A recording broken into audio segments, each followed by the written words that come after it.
out there, Facebook and YouTube land. I'm really excited to be here right now. We are in the KUKA booth at Hannover Messe 2017.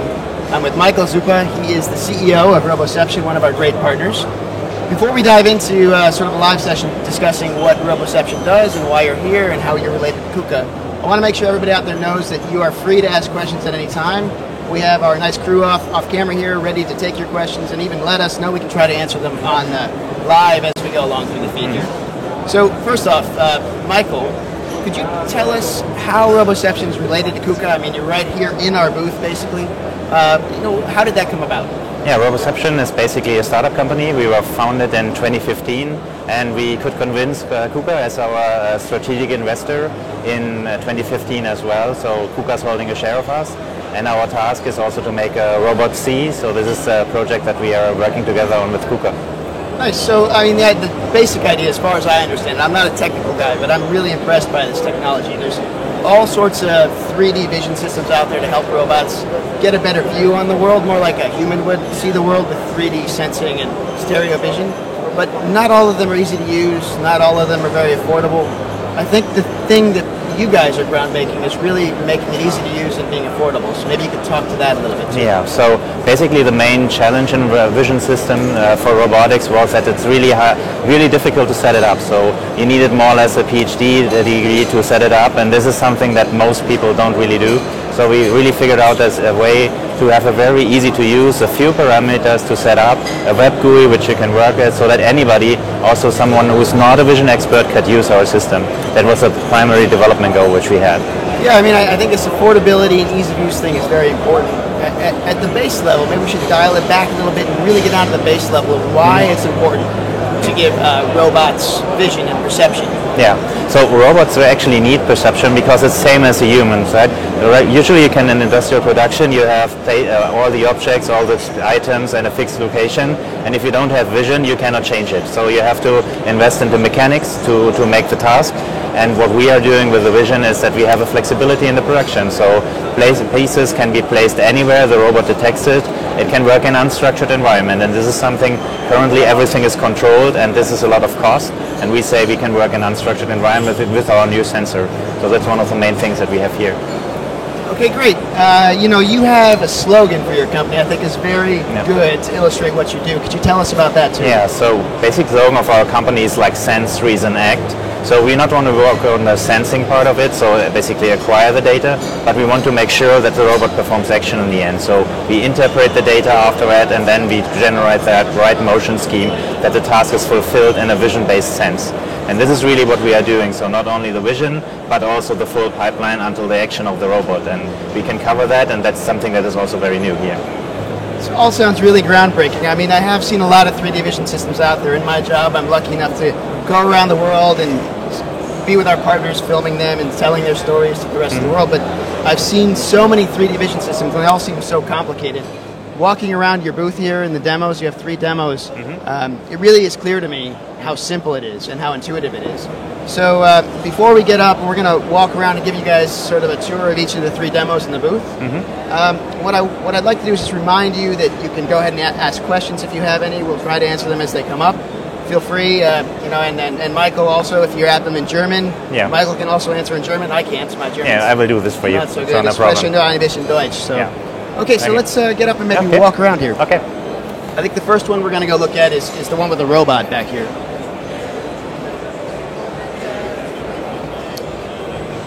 So maybe give us an idea of what this is sort of demonstrating in a real-life application. Yeah. So the task we have here is basically a shelf pick application. So we have items placed in the shelf. The shelf is flexible in position, so it can be placed anywhere in the cell, and the robot detects the position of the shelf and also detects the position of the individual objects. What you can also see here to the right is a bin, so we are doing some bin picking afterwards. So we have here basically the 2 main applications that we are doing, that is pick from shelf, flexible shelf, and bin picking in the end. So that's basically the applications you see here, and we're using our vision sensor for it. It's integrated in the robotic system here from KUKA, and we're using the KUKA controller to actually do the task then in the end to implement it. Okay, yeah, it looks like we're trying to get it sort of had a little hiccup here. Of course, when you're live, this always happens, but the thing that I see here is the real-time modeling of the shelf with the nice object recognition. Yes. So this thing can actually look and compare to an existing database of Yes. models of different things in real life, and really put some intelligence behind that to know what those things are. So if you said, I want the can of potato chips, it would be able to sense that on the shelf, Yes. pick it out, and deliver it to you, correct? Yes, that's correct. So if you look in the background, and maybe you see it on the screen, that we can detect the shelf, and afterwards we basically have all the objects. We have it in our database, and we knew the expected grasping points for it, and then we can basically figure out where the object is in space, grasp it correctly. And the important thing is that nothing is really pre-programmed, so we all have it sensor-based and motion-based. Now you can see in the background the world model, which is being updated by the robot. So and the robot is now taking a scan of the shelf, trying to figure out the position of the shelf and all the individual objects as well. This is one initial scan that was done after refilling the shelf, and now basically you can place your order. The order that has been placed right now is Pringles, and you can see now that the robot is going into the shelf, picking the Pringles box and delivering it to the to the bin. And the nice thing that I see about this is all real time. Correct. This is not like the robot knew where anything was on that shelf to begin with. It's just making this model, figuring out in real time. So that's the perception part of it. Yes. It requires no pre-programming. You just tell it, and it does it. Yes. Okay, great. That's the one with the robot. Let's walk over here to this demonstration. You can maybe tell us a little bit about what this is doing. Yes, what you can see here is basically just a depth image of the sensor that is here visualized on the screen. So the redder it is, the closer you are to the camera. Additional information that comes with the sensor are also the regular image and the confidence image. The confidence image is something that is very necessary in robotics because it gives you a value of how trustworthy the data is from the sensor, right? You can not only need to get the depth, also the trust, so you can make a decision based off that information. Another thing that the sensor can do, as it has an integrated IMU, you can also move it around and generate then a 3D model of the environment. Nick is going to do this now, so he's lifting the camera, and you can see that the pose is estimated at all times. This makes the system not only suitable for applications when it's mounted on a robot, but also for mobile system manipulators, where you always need to have a nice view on the scene. Additionally, to the left, you also see our web GUI. I talked about easy configurability, and you here see that you can go through all the steps. We have wizards here. We have a web GUI that's very intuitive to use. That's basically one of the primary things that we can see here in this demo. Further on, if you look down, it's metal parts. So that's really something that's also a bit difficult. It does not only work on these nicely colored items, but also on the metal parts, which are really difficult to get here. They are black, so that is something that is really a challenge in robotics. Again, it seems like such a plug-and-play system. You know, you've made a unit that you just really plug in, and based on the model database that you have, it kind of just starts working right away. You can add other models to it, correct? But essentially it's already filled with many, many common items in the world. Right. So the object database is important. So usually you have data from your production, and this is what we use. So here we have this everyday items, but also if you have already your CAD system or your ERP system, you want to feed it in, that's no problem. Great. Okay, so the last demo we have here is what would be simulated on a conveyor belt, correct? Yes. You might have products moving down a conveyor belt, and you want to do a sort of a real-time modeling of those to be able to pick and place them in some kind of packing application, correct? Yes. What you can see right here is basically the object recognition of objects. So we have them placed here on a conveyor belt. This is actually a feature demo to show that whatever we have integrated there in the large demo to see also the capability here. So you can again freely use the sensor around. You see that it's always displaying the right scene. So this is also the capability again here that it's really nice to move the camera around and to pose estimated at all times. What I noticed right away looking at this is it's a very high quality model too. It doesn't look very pixelated to me. I mean, it is somewhat, but I can read the writing on those boxes.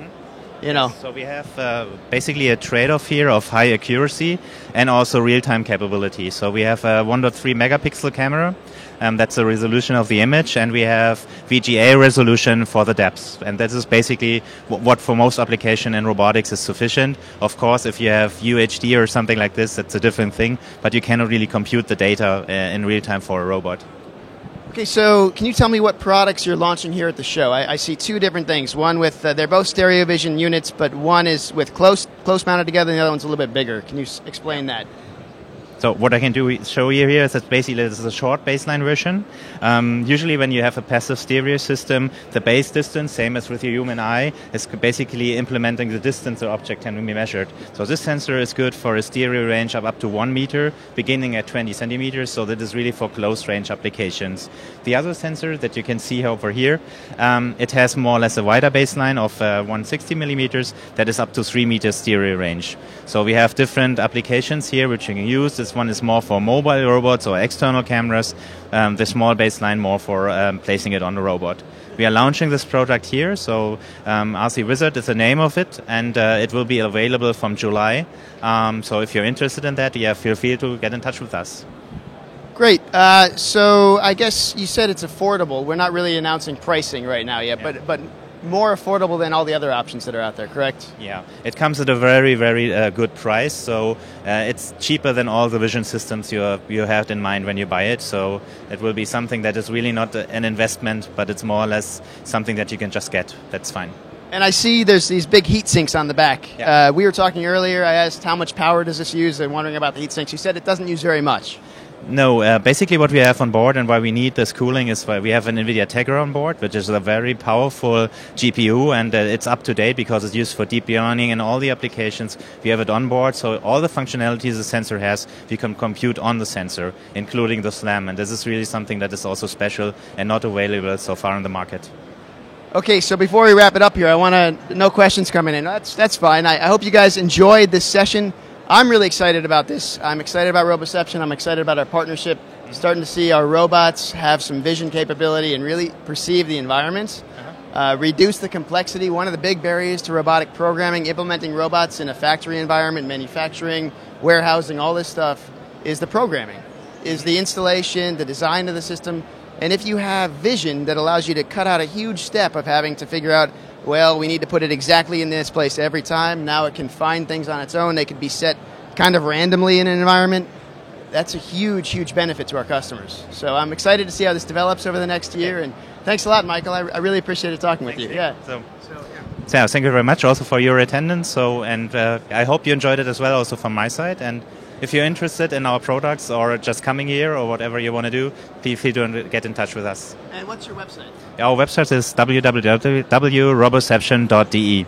So very easy to get. Just type it in Google, you'll find it. .de, not .com for the... .com works as well. Oh, it does. Okay, good. So .com.